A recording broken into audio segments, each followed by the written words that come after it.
Знаеш ли, че често само усилваш паник атаката без да осъзнаваш? Грешка номер 1. Мислиш, че умираш. Сърцето ти бие силно, но това не е инфаркт. Грешка номер 2.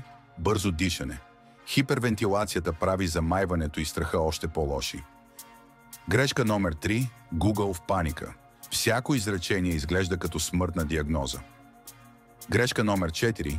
Избягваш места или хора, за да контролираш атаките. Така паниката печели. Грешка номер 5. Потискаш с алкохол или лекарства без лекар. Това само засилва цикъла.